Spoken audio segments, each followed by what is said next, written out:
Hey, David. How you doing, man? Good. How are you? Good. David Corenswet from Hollywood and The Politician. We're very excited to have you here with us today on Variety's Instagram Live account. Very excited to be here. Honored You, to be here. you seem very seasoned in the Instagram Live because some of the other actors that we've been talking to have trouble logging in or aren't able to get on so quickly. But as soon as we signed on, you were on. So we appreciate it. Well, I'm glad to hear that. It's a combination of I'm sure everybody being at home and just getting on their own phone. It's a little harder to get that pressure to be on time or to be a little early. But I'm definitely down for that. And in the last week, I feel like I've gotten to know the ins and outs of social media better than I have in my last 7 lifetimes. How are you doing in self-isolation? Pretty well, considering. Very lucky to be in an apartment in LA that's well stocked and I can operate well in, and in touch with family, and everybody's safe and healthy, and in touch with friends, which has been really important. Feeling very lucky and committed to making the best of it. So I wanted to ask you, I have lots of questions about Netflix's Hollywood. It's your first starring role in a TV show, right? Yeah. I mean, the Politician last year was my first role as a series regular on a show that went to air, that was seen by people. But that was a somewhat short-lived stint. Hollywood really my first chance to get to see a character through, from the beginning to the end. And you were offered Hollywood while you were doing The Politician, right, from Ryan Murphy? Just afterwards, long enough afterwards that I had given up all hope that I was ever going to be involved in any other Ryan Murphy stuff. I fell in love with the cast of The Politician. They're all such lovely people, so I was totally crestfallen at the end of the season, thinking that there was no way they were going to bring me back. And then the conversations about Hollywood, before I even knew it was Hollywood, but just the conversations about something else started within a couple of weeks after we finished The Politician. And did you have to audition for Hollywood, or was it an offer because you'd worked on The Politician? No, it was an offer. Actually, it was I think it was the first role I was ever offered without an audition, which is awesome, considering that I've auditioned so many hundreds of times in my since I graduated from school, and as much as I tried to commit to getting better to it and getting better at it and doing well with it, improving it's a totally different skill from being on set. I really, it's not my favorite thing to do. I think there are a lot of limitations. People describe it as the sort of like democracy. It's the worst way, except for all the other ways to cast a project. So it was really nice to have the offer center around a conversation with somebody who I'd worked with before and who knew what I was like on set. And that was really that's a privilege and a gift and a rare one, I think. What's your worst audition story? Oh God. Well, actually, okay, I've got a great answer for this. So, Alexa Fogel, who cast The Politician, very veteran New York casting director, casts all of David Simon's shows. She was casting the first time I went in for her. She was casting The Deuce, and I was auditioning for a bartender in the first season of The Deuce, and I was really excited about it. It was a great little scene. And I came in really prepared, except I didn't have my sides because at the time in New York I did not have a printer, as I think many actors straight out of school living in New York don't. They beg, borrow, and steal, or I guess I had just gone out of school, and so we would print stuff out at school. Mm-hmm. So I showed up without my sides, and I was very off book. But at the very end of the scene, I screwed up one line, and that screw up just totally knocked me off my feet. And so I kept doing the scene over and over again, and would just stumble over lines here and there until finally Alexa had to ask me if I wanted to step out of the room for a minute, and that had never happened to me before, where I had to take a minute. And so I did, and I stepped out, and I stepped back in, and I did okay. I actually got a call back for that role, and then Alexa ended up casting me in The Politician, and she's a really she's an actor's casting director, so she's very supportive and she's very understanding, but she's also tough and expects a lot. Expects you to show up and do your best. So that was a heck of an experience. First time in with a casting director, one that I will hope to not repeat anytime soon. So you could relate to Rock Hudson's experiences in Hollywood. Oh man, I mean, 67 is a lot it takes for a screen test, but yeah, look, you got all the words on the page and somebody's written them, but it's up to you to say them in order and say them believably, and yeah, 67's a lot though. I stepped out after maybe 6 or 7 tries. It would take a lot to get to 67. How did you prepare for Hollywood? Did you watch a lot of movies from the 1940s? I know your character is a composite of multiple actors during that time period. It's not based on a single person. But how did you sort of get ready to shoot and become him? Yeah, just watching old movies, basically. The cool thing about the character, the easy thing, the thing that sort of lets you off the hook is he doesn't know anything.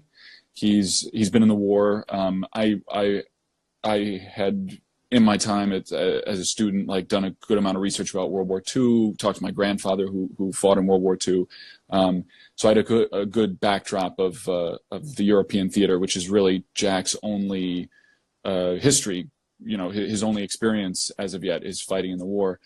And so when he shows up to LA, he knows very little about movies and very little about the movie stars other than the fact that he's seen them on the big screen. So I didn't have to go and do a bunch of sort of academic research. I could just watch the movies like he would have watched the movies. And I rewatched, those were the only movies we watched.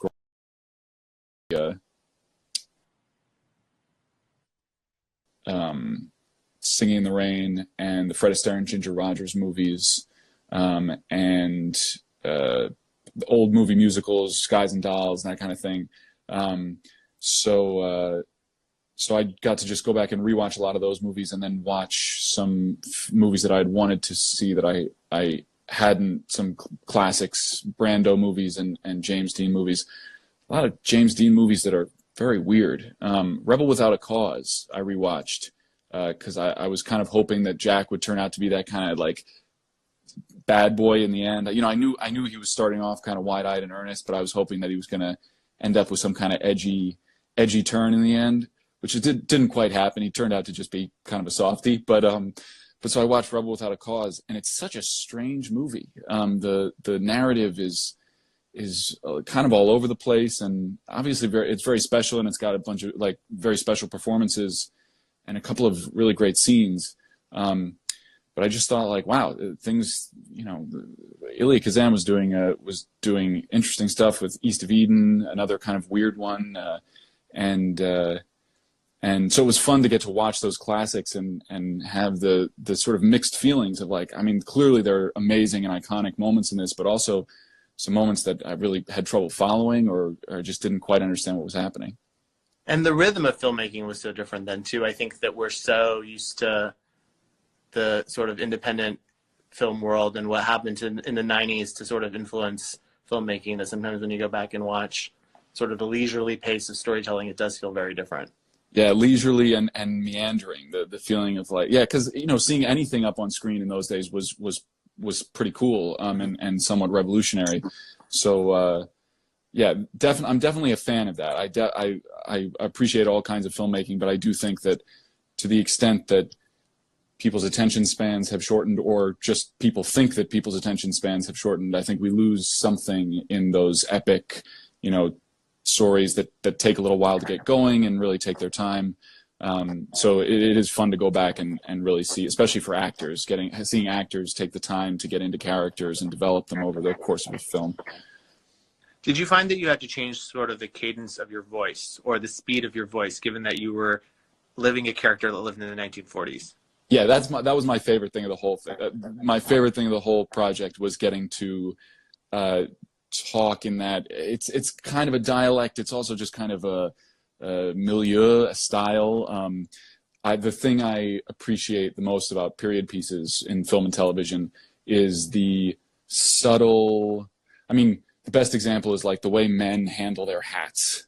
because it's like smoking cigarettes, where if you don't smoke cigarettes, it's very hard to pretend to be very good with a cigarette. And with first half of the century hats, which men would wear all the time, there's just an ease, and which hand you hold it in, and whether you hold it by the brim or the crown, how you pass it from hand to hand, how you put it up on a rack or take it down, that kind of thing. That's the best example, but it applies to the way you put your hands in your pockets, and the way you talk, the way you deliver the lines. And the great thing about Ryan and Ian and Janet's writing, it was that it really drew from the turns of phrase were the kinds where you couldn't say it in a perfectly contemporary dialect because it would just sound kind of weird. So it always took a little bit of leaning into that, and I spent too much time on Instagram. Oh, is that what that is? Yeah. You timed out for a second. Yeah, I'm trying to be diligent about my screen time. It's very easy to while away the hours, and I'm trying to be diligent and disciplined about it. What's your limit?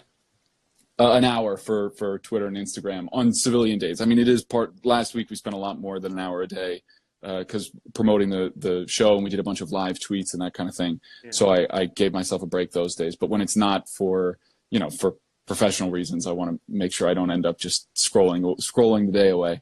But so my favorite thing is getting to talk in that dialect because I grew up watching those films. There's also something about the Philadelphia, Delaware County dialect, which is where I grew up and where I went to school in formative years. There are certain vowels that are sort of mid-Atlantic. I had this conversation with Darren when we talked last week, where I say his name Darren and he says it Darren, and most people I think say Paris and I don't know, what are the other good examples? But for some reason, how I grew up, I say Paris. And the Mid-Atlantic dialect would always say Paris and dancing. There's sort of a more wide, a more open, lilt to it. It also is the thing that we spent the most time on in school. There's a lot of voice training at Juilliard, and in school, it's called Standard American, not Mid-Atlantic, but it's just the way that you learn all the different vowels so that you can do any different dialect and be understood, basically.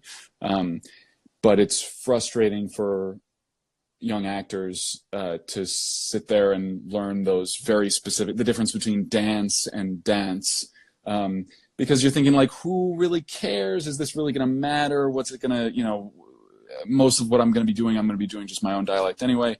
And in the theater, most of the great American plays were written before 1960. And so, like, those that are in the canon, you want to have that dialect for. And so it's a rare but great opportunity to get to do that in a television show where I had to pull out all of the tools I learned in school to do that dialect and that lilt of cadence. I had read somewhere, I think, that the original script that you guys had all read pushed further and was a little edgier than what you ended up shooting. What was it that you originally read? Yeah, a little edgier is putting it way mild. I mean, this was like... Oh, really? I don't know if this is appropriate, but it was like soft to medium core porn. I mean, it was very explicit and very descriptive. There were pages and pages just describing the sex and the intimate encounters. So that's always, there were some things that you knew reading it just were not going to show up on screen. It's just like, that's not what we do in television. And you could understand, like, okay, the point of that is more to describe for the actors what the characters are experiencing or doing. But with Netflix and with Ryan, you never know, because there aren't really any rules. They can kind of decide to do whatever they want to do and go as far as they want to go. So you're definitely signing up for kind of whatever they want to do. Now, in the first conversation, Ryan said, I want to do it tastefully. I want it to all be purposeful. Which is, talk is cheap. Anyone can say that and then show up in the end and be like, well, it'd be a little sexier if we did this, so let's do it. But Ryan stuck to that definitely. And I think in reading it, the thing that the reason I wasn't immediately turned off, no pun intended, by the whole thing was one of the points of the show, I think, was to take versions of these glamorous icons that we know from that age, which was considered a little more sophisticated and a little more pristine, and you wouldn't think of it as being debaucherous particularly. Mm-hmm. And showing those people being debaucherous and having all of the base instincts and fantasies and cravings and kinks, that anybody has in any era. But were definitely shoved under the rug in those days to preserve the glistening images that they wanted to put forward to the public. Was there a scene that you read that you thought, I don't know if I can do this, or a scene that you read that you had questions about when you were reading the original script? Yeah, well, so first of all, every scene I read, I wonder whether I can do it. I have no idea whether I'm going to be able to do it until I show up on the day, and even then, it's sometimes a question. But as far as the sex stuff, the first big scene, the scene where Jack gets introduced to the world and has turns his first trick, basically.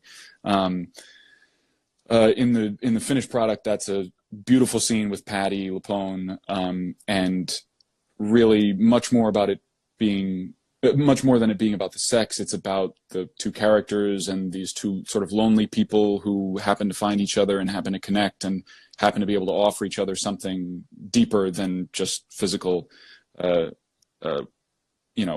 fulfillment. Although I'd like to think that was part of it too. After the camera cuts away, that scene was originally. Again, I'm not sure whether I'm supposed to be saying this, but what am I going to do? It was originally a scene between my character and the Duke and Duchess of Windsor, who are featured in the book by Scotty Bowers, Secret Life of Hollywood, or Full Service. Is that what it's called? Full Service, yeah. The documentary is called. Full Service is The Secret Life of Hollywood, or something like that. Anyway, yes. In Scotty's book, he describes interacting with the Duke and Duchess of Windsor, and so I think that it was lifted from that as a scene that may well have taken place, if slightly differently, and that went definitely a little bit farther and had less to do with the characters, and I think more to do with just the sort of fun salaciousness of the activities. And when I read it, I thought that would be a really big challenge. And really the biggest challenge would be, that's the most difficult thing for an actor to do, is just to simulate sex and have this sort of crazy thing happen to them. It's much easier to do a scene with a character where it's about character development and growth and relationship. That's really what we're trained to do. So I was very happy when I think Ryan was sort of always thinking that he had to rethink that scene. He liked elements of it, but definitely it needed to be rethought. And so when it was with very little warning, with about a week's warning, maybe even less, we got the new scene where it was Patty's character, and it was this beautiful long exchange between us where we really got to know each other. And so were you supposed to eventually meet Patty's character, or was that all new in terms of like the arc of your character? No, I mean, I think this was after Patti was cast and established as the wife of the studio head, who would eventually get some power and have some, take over the reins for a little while. So that's I think why it was a no-brainer, because we knew that this was going to end up happening with Patty's character. So why not start it here, right at the beginning in the first episode? At what point did you and Patti shoot that scene? Was it early on in sort of your working with her, or was it later when you just... It was pretty early on. I mean, with first episode, so it was in the first few weeks. We had... It's kind of funny. People ask, like, how well did we know each other when we shot that scene? We knew each other pretty well because the week before we had shot the scene from episode 2 where there is no dialogue. I'm railing her on the banister, on the railing, the stairs up to her Oscars, her cage of Oscars. So we had broken the ice at that point. We had gotten to know each other quite well at that point. So it was somewhat tame, actually, than going to do this nice, luxurious 3-page dialogue scene. There's been a lot of comparison to Hollywood with Once Upon a Time in Hollywood, the Quentin Tarantino movie. Did you guys see a parallel, or was it pitched to you in a same vein, or was there nothing really sort of? Do you feel like the two pieces communicate to each other or speak to each other? I don't remember. When did Once Upon a Time in Hollywood come out? I guess it would have come out. You know what? I guess you're right. It probably was after. It came out last May was when they screened it in Cannes, and then it came out last summer. So you had. So my conversation with Ryan would have happened before that in March. So I'm not sure that I was aware of it, and I don't remember him mentioning it. But yeah, I mean, the obvious parallel is that they're both historical fiction. They take real people and fictionalized characters and mesh them together. And then, as I think with historical fiction, you have two options. You either take some fictional characters and some real characters and then play them out through history, or you take a little detour and change history and imagine something else happened. And then just the thing about both movies being about people making movies, which I think is a really fun subject matter for film, because the people making the films know better than anybody what it's like to make films. So they're the best people to tell those stories. Whereas films or shows about lawyers, coming from a family of lawyers, my family's always frustrated with shows about lawyers, because most filmmakers don't really know very much about lawyers and what their lives are like. So it's much easier for them to make a really in-depth exploration of the film industry than it is anything else. You're also in The Politician. Their second season's coming out this summer. Is there anything you can tell us? I'm in it. I'm definitely in it. Yeah, other than that, not much. I think that is also going to be, don't quote me on this because I actually don't know, but I think the idea is that's also only going to be 7 episodes. Uh-huh. And it's the same wonderful returning cast, Ben and Lucy and Laura and Theo and Ronnie, and Zoe and Bette Midler and Judith Light have much bigger arcs in this one. They take us through the whole season, and I show up from time to time, sort of as I did in the first season. And Gwyneth Paltrow too, right? Yes, Gwyneth's in it. I didn't cross paths with her in my couple of days of shooting, which is always a bummer. She's a wonderful person to cross paths with.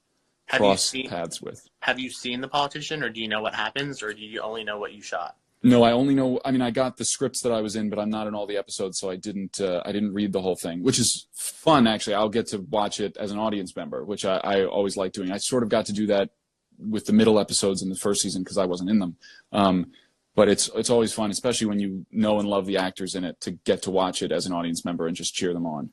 I think I'm going to get to watch them a little before the general public will get to, which will be good quarantine watching. Did you, in making The Politician, was there always a knowledge that it would be coming out in election year? And was there a sense of how political, because I think we know where it's going to head with Bette Midler's character, but like how political would you say it goes? I really don't know, because at this point River is very uninvolved in the politics. He really is just functioning as Ben's character's conscience guiding him. So I don't know. I mean, Ryan is pretty. He knows when elections are, and I think there's definitely some thought that goes into it. But at the same time, I think he wants it to be. I'm pretty sure he said that he wants it to be more. He doesn't want people to relate it too directly to the literal elections that are going on. I think he's much more interested in getting young people interested in the idea of politics and showing them showing them young people on screen doing exciting, interesting things in politics, just as a matter of representation and imagination, so that young people can imagine themselves up there doing similar things, although the things that happen in The Politician you might not want to emulate particularly, apart from getting involved. And then finally, I just wanted to ask you, are you reading scripts? You've had such a big past few months. Everyone has seen Hollywood. Are you reading scripts? Are you looking at things? What would you like to do looking forward in your career? Yeah, reading scripts as I have been reading scripts for the last 4 years. Occasionally, there are some people who are a little more interested to talk to me than they would have been before one of these shows came out. But I think as any actor who has had anything that they would call a success, a show that people have seen or a film that people have seen, it's not like, it's very rare that things really change overnight, and I'm back to auditioning. I've made some self-tapes in quarantine. It's wonderful that we have such good self-tape technology, so that we can keep sending in tapes here and there. Yeah, so reading is sort of all of what's happening at the moment. It's all about prepping and making sure, the studios and the streamers and everybody have material lined up for when we can get back to work. So it's been fun. I love reading scripts. I've been working on writing stuff as well, and I have a camera, so I've been shooting music videos for my friends, socially distanced music videos for my buddy who makes music, which is a ton of fun. And you're a character in the music videos, or you're No. I'm holding the camera. I shoot and direct, and then I edit it. I love editing too, so I've been doing that. Nothing to speak of particularly. The hustle continues. David, thank you very much for joining us. We really appreciate it. If you haven't seen Hollywood, it's on Netflix. The Politician will also be coming to Netflix soon. Thank you for your time, and thanks guys for watching. See you later. Thank you so much, man.